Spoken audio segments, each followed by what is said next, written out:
Hey guys, John here from LearningGuitarNow.com, and in this lesson I want to show you how to play an Eric Clapton inspired Worried Life blues rhythm and solo.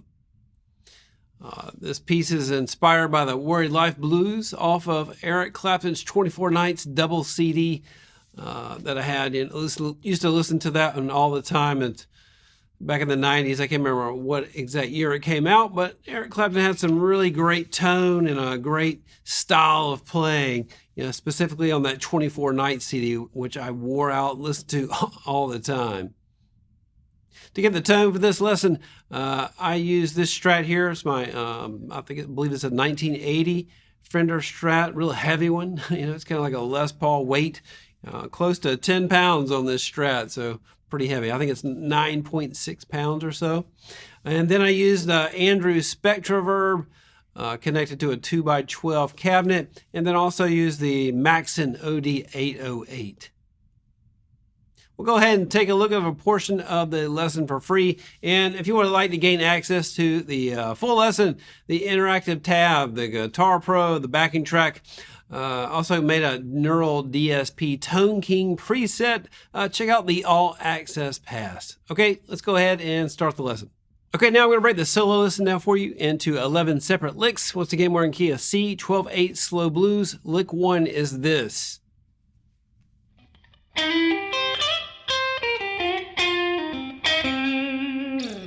Okay, so for lick number 1, we're starting right before the band kicks in on the, once again, I said this 12/8 blues. So we're counting 1, 2, 3, 4, 5, 6, 7, 8, 9, 10, 11, 12. We're coming in on the 10, 11, 12, and a grace note hammering from 8 to 9. So not really counting the 8 as a beat. That is just one beat. 10, 11, 12. So use all the time in slow blues. If you're confused of what rhythm you can play certain things in, and it'll look like this, playing on the 10, 10, 11, 12 count sounds really good. Or you could just play it without hammering it, like this. You could slide it, or you could just play it, or bend it. Just an easy rhythm to play, sounds great over any 12/8 slow blues, which is what predominantly most of them all are. So you got that little thing starting off the beginning. Now the band comes in, we're on the 1 chord of the C, and we're going to slide. We're in the first position minor pentatonic scale, but I'm going to slide to that 12th fret here. That gives us a major sound. That's just a major third added to the minor pentatonic scale. And the word third is not an evil word. So all I mean by the third is the note, the third note that comes from the major scale. And that basically, easy way of saying it, is what makes a major chord major. It's adding the major note. It's called the major third interval. For more about intervals, check out my Blues Guitar Method 1. Anyway, I'm sliding to that major note.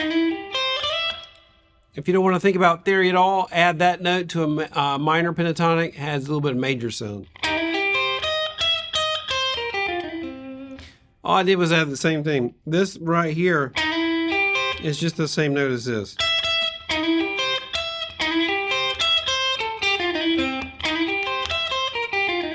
Easy way to add major to the minor pentatonic scale in first position.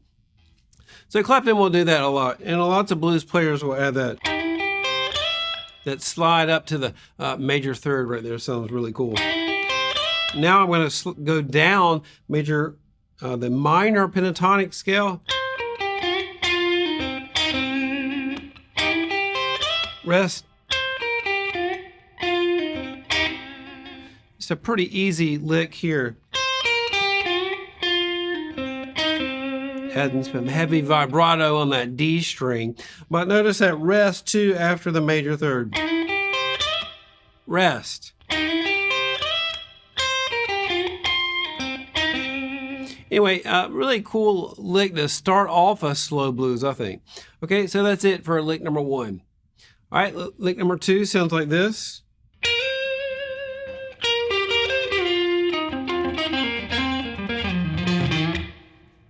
Okay, lick number 2. What's happening here is I'm coming in on the 4th count. I'm sliding into 11 to 13 on the B string.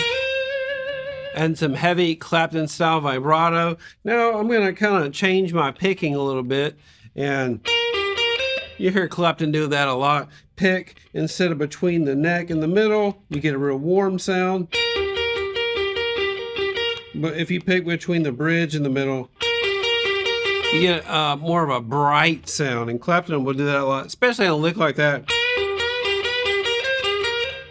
And bending that 11th from the B string is just a classic Clapton mannerism.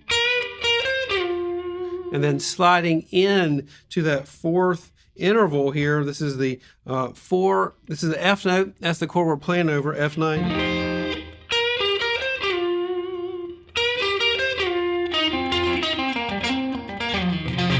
And doing this fast run here, and see, the more that I play towards that bridge or over the bridge, you get that honky sound.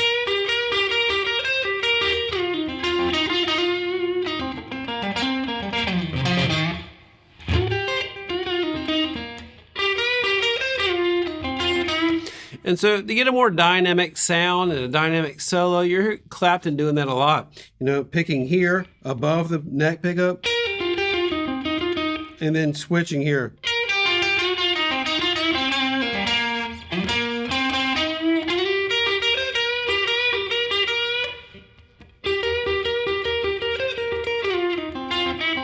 And you can even do that in between the lick.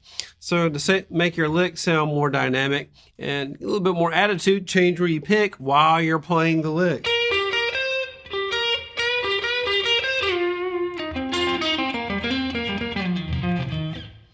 There's a variety of things you can do. That's some of the things that will make blues just kind of sound like really dynamic like that.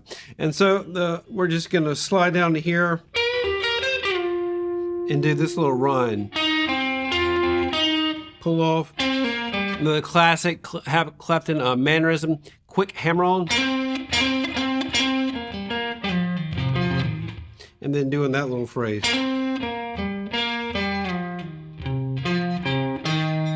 Bending that a little bit. So, you know, getting that type of a style down, he does all the time. You don't have to play exactly the same notes.